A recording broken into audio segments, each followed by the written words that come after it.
For as long as human memory stretches, one question has lingered. How did the first great civilizations rise, and what secrets did they leave behind?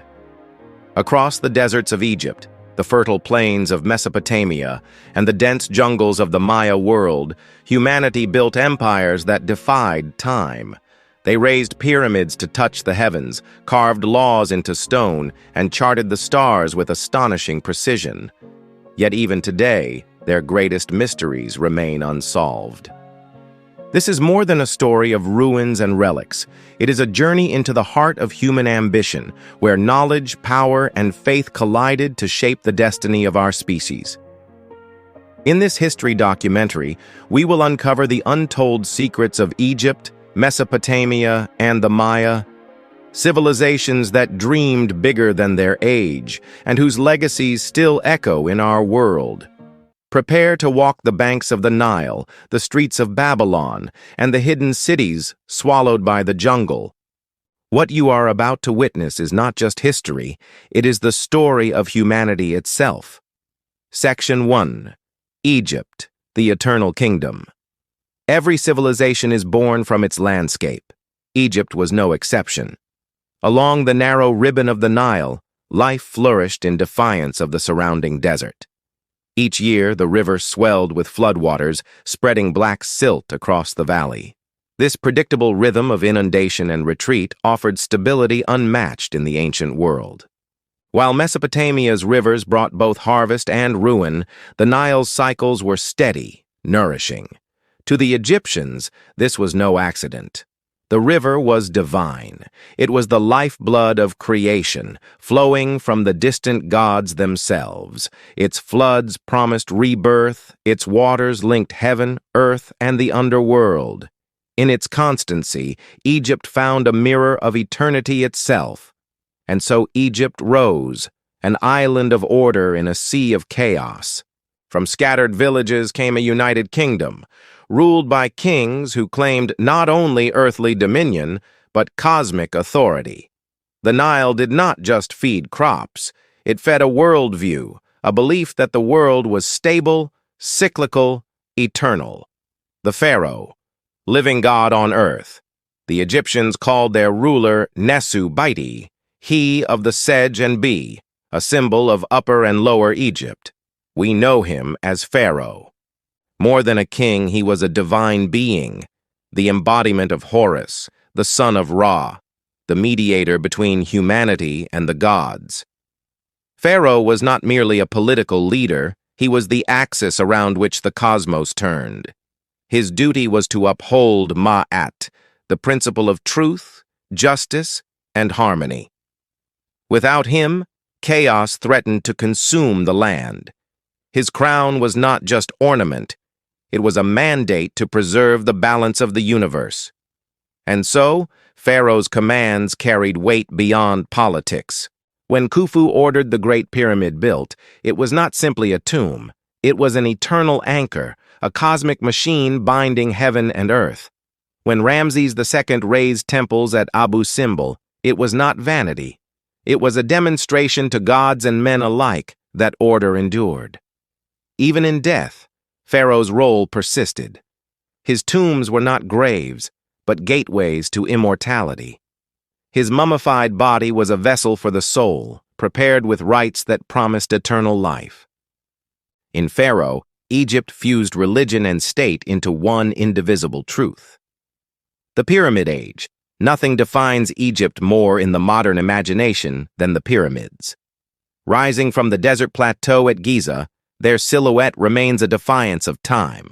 The Great Pyramid of Khufu, built around 2560 BCE, stood for nearly 4,000 years as the tallest man-made structure on Earth. How were they built? Copper chisels, stone hammers, and sheer human labor, the prevailing explanation, seem almost inadequate to account for such precision. Each block, weighing several tons, was quarried, hauled, and fitted with tolerances so fine that even a razor blade struggles to find space between the stones. The pyramid's base aligns almost perfectly with the cardinal points, deviating by mere fractions of a degree. Why were they built? The standard answer, as tombs for kings, but the scale and symbolism suggest more. The pyramid was a stairway to the stars, a bridge between mortal pharaoh and the eternal heavens. Many Egyptologists note its alignment with Orion's belt, suggesting the structure itself was a cosmic map.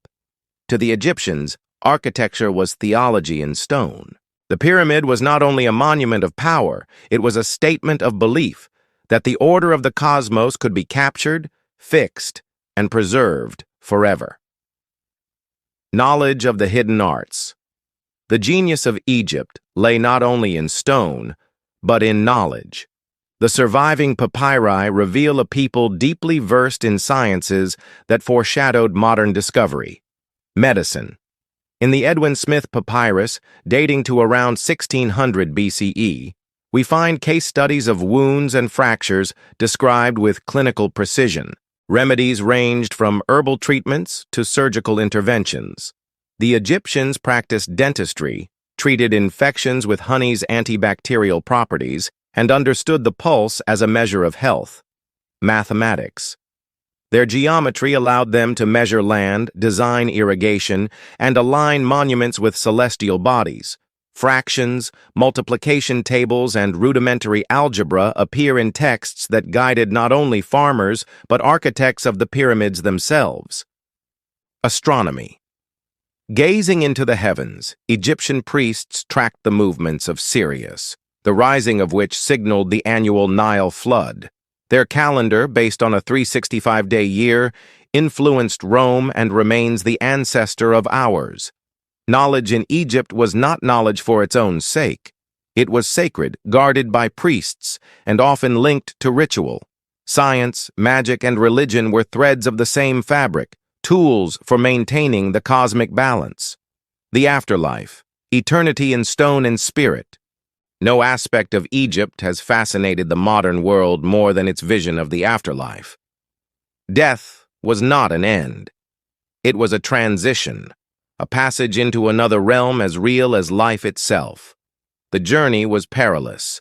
The soul, divided into multiple parts, the Ka, Ba, and Ak, traveled through the underworld, facing trials and divine judgment. In the hall of Ma'at, the heart was weighed against the feather of truth. A soul burdened with sin was devoured by Ammit, part crocodile, part lion, part hippopotamus.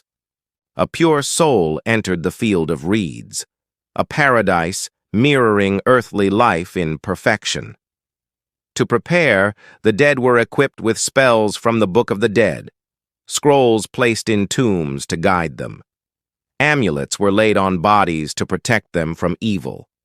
Entire armies of Ushabti figurines were buried to serve the deceased in the afterlife. Mummification was the ultimate guarantee. By preserving the body, the Egyptians believed they preserved the vessel needed for the soul to live again. This ritual, meticulous, spiritual, and enduring, embodied their conviction that existence transcended death. For all we know of Egypt, many questions remain.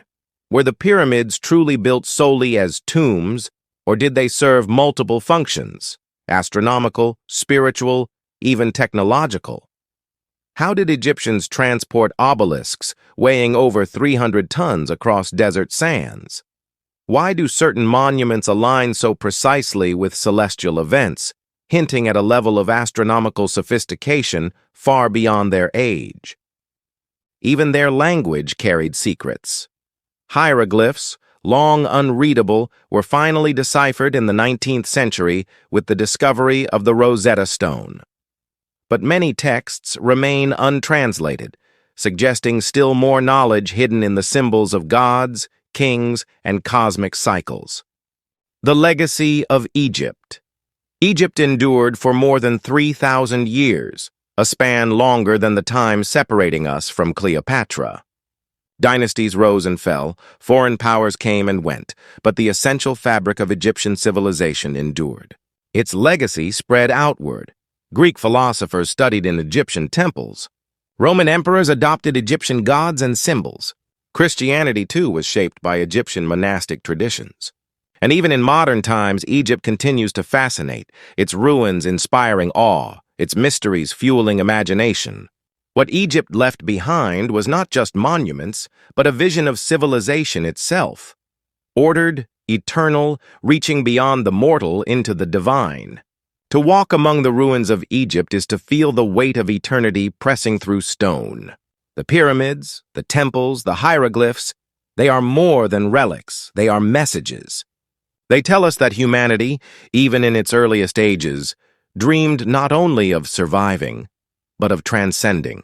Egypt was not simply a kingdom, it was a philosophy carved into desert rock, a civilization that believed the world was eternal, that death was but a doorway, and that memory could be fixed forever in stone. The sands of the Nile still whisper its secrets. And though centuries have buried them, Egypt remains, the eternal kingdom, forever watching, forever teaching. Section 2. Mesopotamia, the cradle of civilization. If Egypt was the gift of the Nile, then Mesopotamia was the gamble of two rivers. The Tigris and the Euphrates, racing from the mountains of Anatolia into the Persian Gulf, carved a corridor of fertility through an otherwise barren land.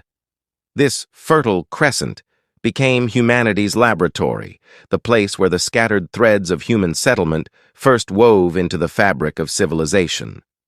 But unlike the Nile, whose floods were predictable and gentle, the rivers of Mesopotamia were capricious. They could nurture or destroy. A season's prosperity could vanish overnight in torrents of muddy water. Here, life was precarious, and that precariousness shaped the Mesopotamian soul. They saw the universe not as harmonious, but as fragile, always teetering on the edge of chaos. It was this constant struggle with nature that forged resilience. To tame the rivers, people dug canals and raised levees. To organize labor, they invented bureaucracy. To remember agreements and offerings, they carved symbols into clay. Out of uncertainty, Mesopotamia built order, the birth of cities. By 4000 BCE, the southern plain, Sumer, was dotted with settlements. Among them rose Uruk, history's first true city. Its walls stretched 6 miles, enclosing temples, markets, and homes of tens of thousands. At its height, Uruk may have been the largest urban center in the world, a city-state that pioneered what it meant to live collectively. The heart of each Sumerian city was its temple, dedicated to a patron god or goddess. Looming above the flat landscape were ziggurats, tiered pyramids of sun-baked brick, stairways to the heavens. These were not tombs, but cosmic centers. They linked earth to sky, human to divine. Daily life revolved around these sanctuaries. Priests administered offerings, directed festivals, and collected tithes. Religion was inseparable from governance. The gods owned the land, and the king ruled as their steward. Uruk's priest-king was not merely a political leader, but a mediator between humanity and the unseen powers that determined fate. And from this model, the city as we know it was born. Ordered space, sacred center, civic life. Civilization had taken root. The invention of writing. In Sumer, necessity birthed a revolution. To track offerings, trade, and taxes, scribes pressed stylus into clay, creating wedge-shaped impressions. Around 3200 BCE, cuneiform was born, the world's first writing system. At first, the script was pictographic, a sheep to mean sheep, a jar to mean beer. But quickly it evolved into a system of symbols capable of capturing sounds and ideas. With this, humanity crossed a threshold. No longer bound to memory alone, knowledge could be stored, transmitted, and preserved. Writing reshaped civilization. Administrators recorded harvests and contracts. Merchants signed receipts. Priests inscribed hymns. Kings proclaimed victories. And with time, writing turned to literature. From clay tablets, the voice of Gilgamesh speaks across 5,000 years. His epic tells of friendship and loss, of defiance against the gods, of a hero's futile quest for immortality. Life you seek, you will never find, he is told. When the gods created mankind, they allotted death. Yet the very existence of the story defies that decree. Gilgamesh and the questions he asked endure. In cuneiform, humanity discovered not only administration but memory. The written word gave civilization permanence. Law and justice. Civilization demands rules. In Babylon, around 1750 BCE, King Hammurabi carved them into stone. His code, 282 laws etched on a basalt stele, became the world's first great legal charter. If a man put out the eye of another man, his eye shall be put out.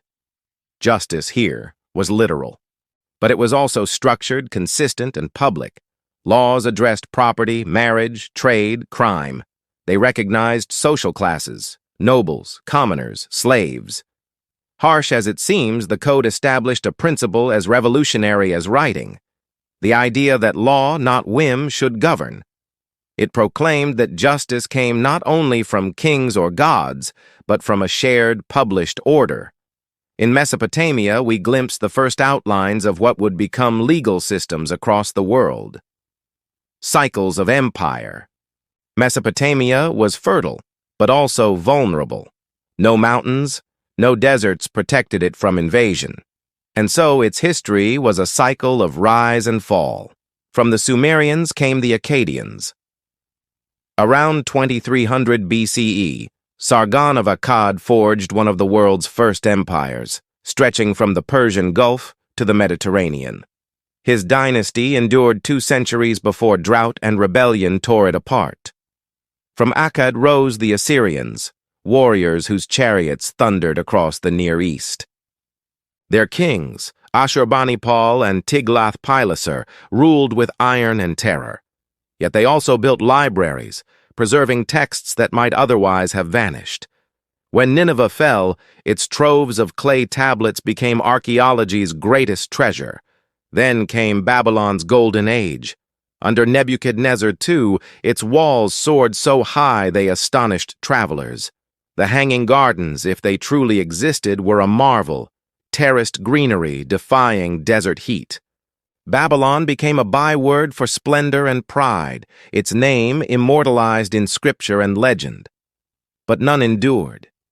Each empire crumbled, toppled by rivals, undone by internal strife. Mesopotamia was a land of creation and destruction, where the seeds of civilization were sown again and again. The sciences of Mesopotamia. Mesopotamian knowledge was both practical and cosmic. They invented the 60-based number system.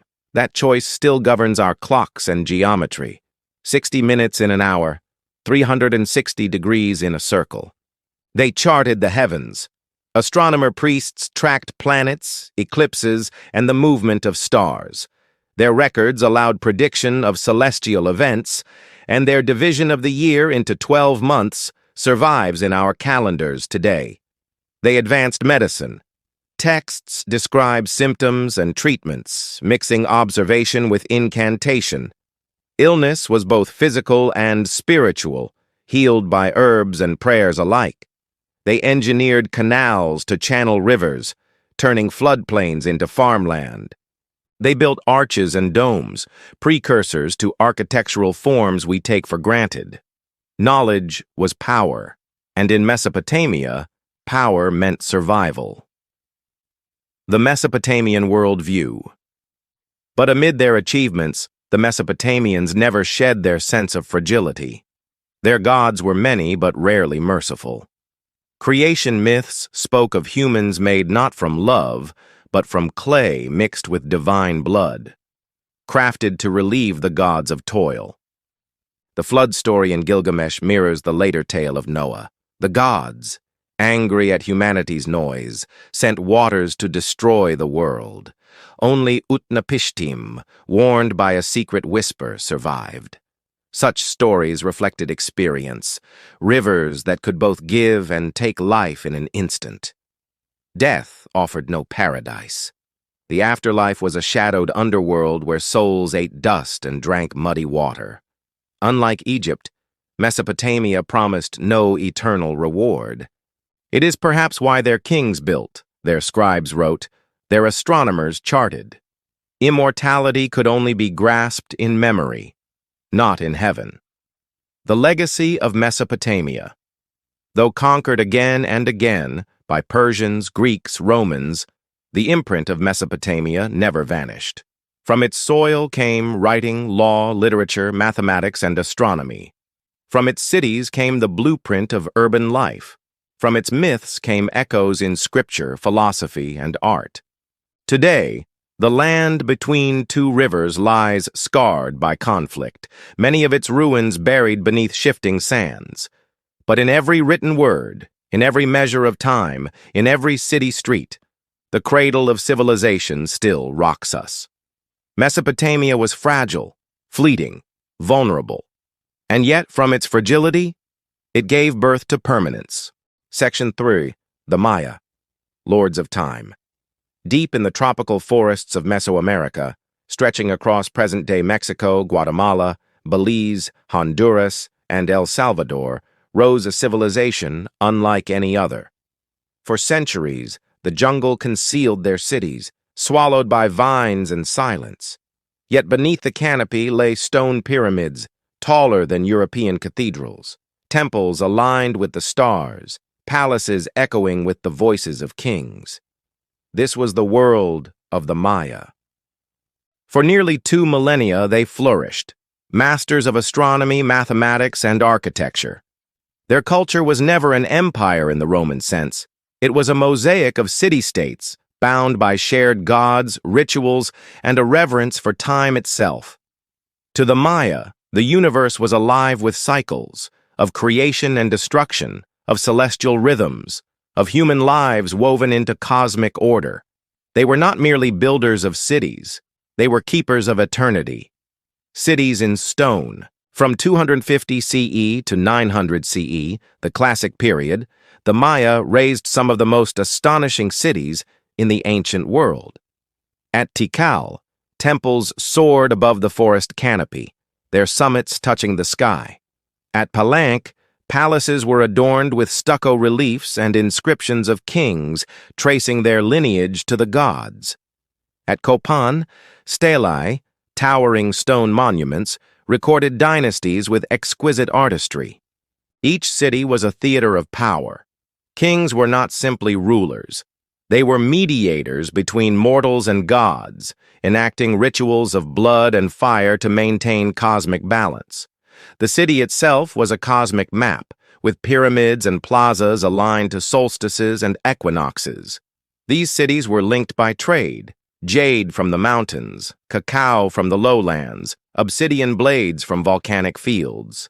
Goods, ideas, and rituals flowed across the network, binding the Maya into a shared world. The mathematics of eternity. The Maya were obsessed with numbers, not for commerce alone, but for meaning. They developed a base 20 numerical system, using dots and bars to represent values. Most revolutionary of all, they independently invented the concept of zero, centuries before it appeared in Europe. With this, they could calculate vast cycles of time. Their calendar system was among the most sophisticated ever created.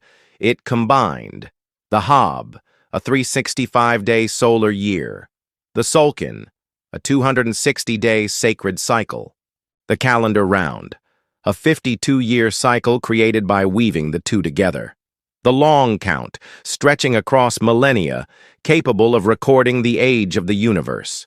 To the Maya, time was not linear, it was cyclical. Ages rose and fell, worlds were born and destroyed, destinies repeated across eons. Kings timed wars, coronations, and sacrifices to the turning of these cycles, aligning human action with cosmic design. It is this obsession that led modern eyes to fixate on the date, December 21, 2012, when the long count cycle turned. To the Maya, it was never the end of the world, but the end of one great cycle and the beginning of another. Time to them never ended. It simply renewed. Astronomy, reading the heavens. The Maya were also sky watchers of extraordinary skill. From observatories like El Caracol at Chichen Itza, Priests tracked the movements of Venus, Mars, and the Sun with accuracy rivaling modern instruments. Venus, in particular, held ominous power. Wars were launched according to its rising. Inscriptions detail victories and sacrifices timed with its cycles. To the Maya, the heavens were not distant. They were messages from gods, dictating the rhythm of life and death. Eclipses, solstices, conjunctions, all were inscribed in codices, folded books of bark paper inked with glyphs and images. Most of these were destroyed by Spanish conquest. Only 4 survive today. Yet even in fragments they reveal a people who mapped the cosmos with obsessive precision. Rituals of blood and sacrifice. For the Maya, the universe was sustained by offerings. Blood was sacred, the essence of life, the bridge between mortal and divine. Kings and queens drew blood from their tongues or genitals in ritual sacrifice, letting it fall onto paper, then burned to carry prayers heavenward. Human sacrifice also played a role, particularly in times of crisis or great celestial events. Victims, often prisoners of war, were offered on altars or cast into sacred cenotes, natural sinkholes believed to be portals to the gods. To modern eyes, these rituals seem brutal. To the Maya, they were acts of cosmic duty. Without sacrifice, the sun might fail to rise, the rains might not fall, the world itself might collapse. Religion, politics, and survival were inseparable. Every battle, every harvest, every ceremony echoed with the belief that human blood kept the universe in balance. Collapse in the jungle. And yet, by the 9th century CE, the great cities of the Maya heartland fell silent. Temples were abandoned, palaces overgrown, plazas empty of ritual. The collapse was not sudden, but it was profound. Why? Theories abound. Prolonged drought may have crippled agriculture. Overpopulation may have strained resources. Endless wars between rival city-states may have drained strength. Perhaps the very system that sustained the Maya, the fusion of kingship, ritual, and cosmic cycles, could no longer bear its weight. Whatever the cause, the great capitals of Tikal, Copan, and Palenque declined. By the time Spanish conquistadors arrived centuries later, much of the old grandeur was buried under jungle. Yet the Maya did not vanish.